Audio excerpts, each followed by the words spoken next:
You did what you had to do to survive. But the psychology behind this runs deeper than survival.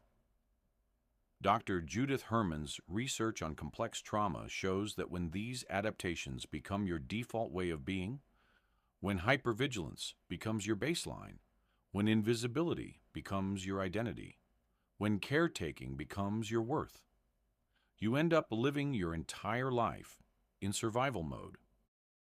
Now let's talk about something at the core of childhood trauma: the disruption of attachment. Attachment theory, developed by John Bowlby and Mary Ainsworth, shows us that children are biologically wired to attach to their caregivers. This attachment isn't just about love.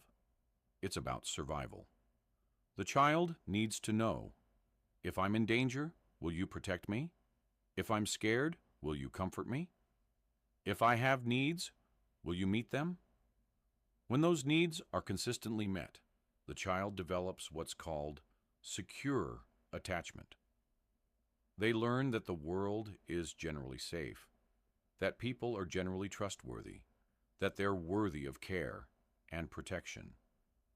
But when trauma happens in childhood, especially trauma inflicted or allowed by caregivers, attachment gets disrupted. The very people who should be your source of safety become a source of danger, or they're absent when you need them, or they're so overwhelmed by their own trauma that they can't see yours. And this creates what psychologists call a double bind. You need your caregiver to survive, but your caregiver is also hurting you or failing to protect you. You can't leave and you can't make them change.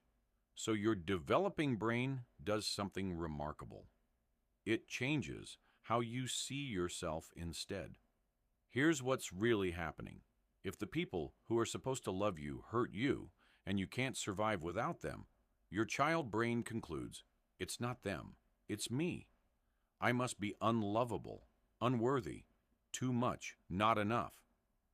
This is called internalization, and it's one of trauma's cruelest tricks. You learn to carry shame for things that were never your fault. You learn that you're the problem, not the situation.